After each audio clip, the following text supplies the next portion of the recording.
We are now at part 2 of lecture 7 of Applied Machine Learning. In this lecture, we are going to now see our first non-toy example of a generative model, of a generative supervised learning algorithm. And the name of this algorithm is going to be Gaussian discriminant analysis. I'm going to start in this video by defining the particular model that Gaussian discriminant analysis uses, and then in the next video we're going to see how we can fit this model to data and what kind of objective and optimization algorithms we can use. So before we start, let's again remember the setting of classification, which is the setting that we're going to be using in this lecture. So in classification, or I guess more generally, in supervised machine learning, we have a data set, a training data set that has this form that contains a set of training examples, and these training examples have inputs and targets. The targets y.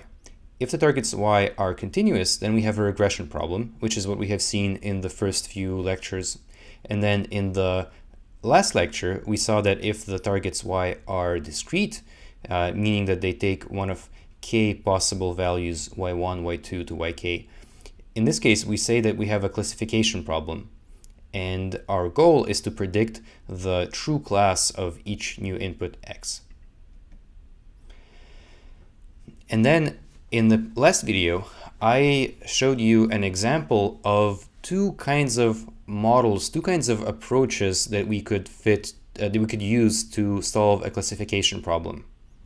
And these approaches, their main difference depends on the kind of model that we would fit to our data. So if you recall, supervised learning algorithms involve choosing a model, and in particular, this can be a probabilistic model. And there are two kinds of probabilistic models that we can use. We can use a model that has this form that assigns a distribution to both x and y. So it's modeling a distribution of both x and y. And this is called a generative model. Or we could fit a model of this form that only parameterizes the conditional distribution over y given x. So we're only modeling a probability over y, but we're not modeling a probability over x anymore. And this is called a discriminative model. These two types of these two approaches, they represent a really important distinction between algorithms in machine learning. And in this video, I'm going to now define a first non-toy example of a generative model. Before I do that, I would like to define something called a mixture of Gaussians. So a mixture of Gaussians is a probability distribution.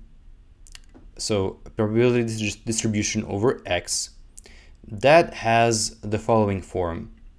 Here, this expression, which defines a probability over x, it consists of a sum of k terms, where each term here denoted by script n, this is the probability density of a Gaussian distribution with mean mu and covariance matrix sigma.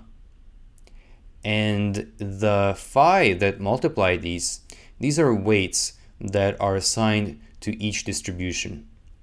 And the reason that this is called a mixture of Gaussians is because this is simply a weighted average of k Gaussian distributions. And each phi here it's a weight. This would be normally between 0 and 1, and all the phi's would sum to 1. And these phi's, these weights, they define the mixture proportions of each Gaussian. So we could have 20% of Gaussian 1, 30% of Gaussian 2, and maybe 50% of Gaussian 3. That would be one way of defining a mixture of Gaussians. Let's visualize this to make it more clear. In 1D, it's really easy to visualize. So here I'm going to first define the PDF, so the probability density function of a normal distribution. And now I can define a mixture of two Gaussians. One of them is going to have mean it will be centered at 1, the other one will be centered at -1, and is going to have a standard deviation of 0.5, this one too, and the proportions of the mixture are going to be 60% for the first one and 40% for the second one. And now I can use matplotlib to visualize these, and I have something which looks like this. So on the right here, I have my two scaled Gaussians.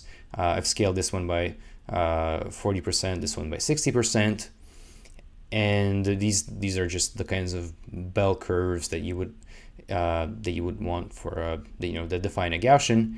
And here on the left hand side, I have the resulting mixture. So now this is a probability distribution that's given to us by our earlier formula, of which I have an implementation here.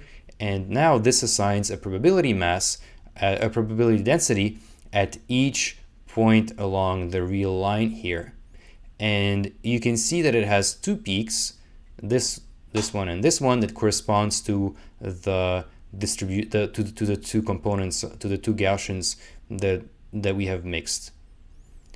So in other words, I have now defined this this distribution with this particular shape, and this is simply the weighted average of these two Gaussians, and this is their this also represents a valid probability distribution, and this is a mass that will integrate to 1. So this is going to be a valid probability distribution. I'm going to use this concept of mixture of Gaussian to define a model, to define a generative model that will be the basis of the new algorithm that I'm going to define. So we're going to use this approach to define a model P theta that is going to be a joint distribution over X and Y, and is going to be the basis of the algorithm that I'm going to be introducing in this lecture, called Gaussian discriminant analysis. In order to define this joint distribution P of theta, we're going to define two components. First, I'm going to define a distribution over the classes Y, and I'm going to assume that this is going to be what's called a categorical distribution. It will be denoted as follows, and this is simply going to be a generalization of a Bernoulli, which says that the probability of Y taking on class K is going to be phi K. So this defines the distribution over Y, and now in order to define a distribution over X and Y, I need to define a conditional probability of X given Y. I need to define this probability for each class. Recall that this is a core idea within generative modeling, is that we want to define a model for each possible class, and then later we're going to see which of the K possible models defines the data, explains a new data point best in order to determine its class. So this conditional probability, it will be a multivariate Gaussian of this form, and it will have a mean and covariance, which I'm going to denote by sigma k, by mu k and sigma k. And now if we write out this definition in full, this particular approach defines a distribution over X and Y that is a mixture of Gaussians, like what I have seen earlier, like what we have seen earlier in the previous slide. In other words, the joint distribution over X and Y, it's a sum over all the possible classes, where each class is weighted by this probability of equaling K, and that is simply phi K, and the conditional distribution of X, given that the class is Y, is simply a Gaussian distribution. So in other words, I have assumed that the joint distribution is a mixture of Gaussians, and you can see that this expression here is the same that we had in our earlier slide. So this is the main modeling assumption that we're going to be making in in the Gaussian discriminant analysis algorithm. And again, I want to highlight this modeling. I want to highlight the form of this model again here. You should make note of this particular form. One way of looking at this particular model is in terms of a story for how the data was generated. In other words, if we want to generate our data, we can define the following story. First, we will sample a class Y from the categorical distribution. So we have k possible classes with proportions given by the phi k, and now we can sample a class, and then we can sample a data point from the Gaussian distribution that's specific for that class. And so this is a story that explains how our data was generated. If we go back to this mixture of Gaussians example, we can also see it. Here, imagine that we repeatedly flip a coin to determine whether we choose from the orange or the blue Gaussian, and then we simply draw a point. And if we repeat this many times, the distribution of all of these points is going to equal this, is going to have this shape. So if we were to draw the histogram, if we were to put a bin along the x-axis, if we were to put a set of bins along the x-axis and record how many data points from this process fall within each bin, we would have the following shape. So most points would come either near the peak of this distribution or near the peak of this distribution. So most of them would fall either here or here, and fewer of them would fall on the sides, and some of them would fall in the middle if they come either from the left of the first Gaussian or the right of the second Gaussian.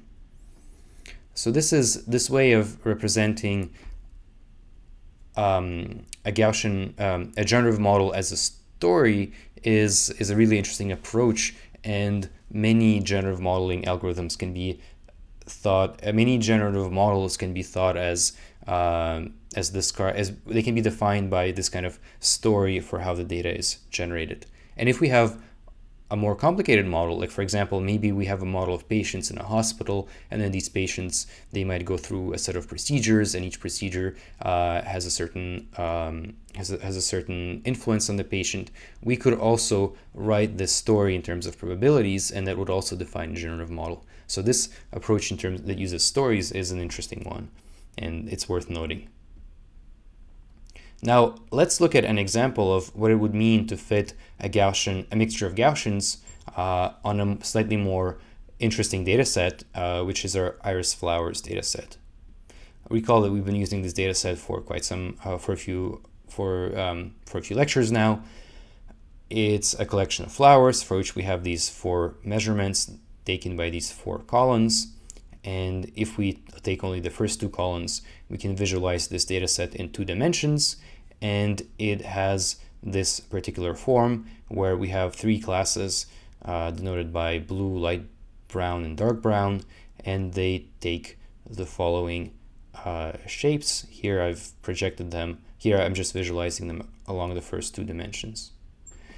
So what would it mean to fit a generative model to this data set? In particular, let's try to fit the model that we have just defined in our earlier example. Or perhaps we're not going to fit the model exactly, but we're going to define a model using an intuitive guess for what the parameters might look like, and then we're going to visualize this model on this data set. So in other words, I'm going to just define some parameters for this mixture of Gaussians, and then I'm going to show you that this is a reasonable model by sampling data from the model, then by looking at the real data and trying to compare the two to see if they are a good match. So here I am sampling data from a mixture of Gaussians, and I start by defining a guess for what the parameters of this distribution could look like. So first I am assuming that the proportions of the classes are uniform. So here each class, well, we have 3 classes, and therefore Each component of phi is just 1/3. And now I'm going to assume that the means have the following value. So the mean for the first class is going to be approximately 5 and 3.5. So the second one is going to be 6 and 2.5, and 6.5 and 3 for the third one. I just chose these by visual inspection of the 2D plot that we had earlier. And for the covariances, I'm going to assume a diagonal covariance matrix for each distribution, except that we will rescale this by a factor of 0.05 to make it smaller. And now that I've defined these phi's, mu's, and sigmas, I can really easily in NumPy generate data from this model. So first I'm sampling a set of random y's, then I'm sampling x's from each of these distributions. And you can see here, these are the first 10 points that I have sampled. So I'm sampling 100 points in total, and these are the first 10 points, and each of them is a two-dimensional two-dimensional vector, which I'm going to visualize on the next slide. So now let's visualize these data points. Here on the right, this is our data set again. Here we have this data set of blue flowers, this data set of brown flowers at the bottom, and on the left, I am visualizing the classes that we have that from which I have generated these points just now. So I have the blue points that fall here, the brown points that fall here, and the light browns are here. And you can see just by looking at this, and by the way, here I'm also in the background, I'm overlaying the actual data too. So you can see that these points, they approximate that I have generated from my data set and that came from the blue class, they fall approximately in this area, and then the light brown falls in this area, the dark brown falls in this area. In other words, the data that I have generated just using my simple guess of what the parameters are, it has a shape that's approximately reminiscent of the shape of the true data. So just by choosing these three simple parameters, using my own intuition and by visually inspecting this data set, we have data that looks not unlike the real data, and this tells us that the model seems to be capturing something that's relevant it seems to be capturing the actual structure of the data. So this is a demonstration of what kind of generative model we can use on this data set. And here I give you a simple example to convince you that it's producing reasonable outputs. Let's now see how we can learn these parameters from data in order to obtain a full learning algorithm on this data.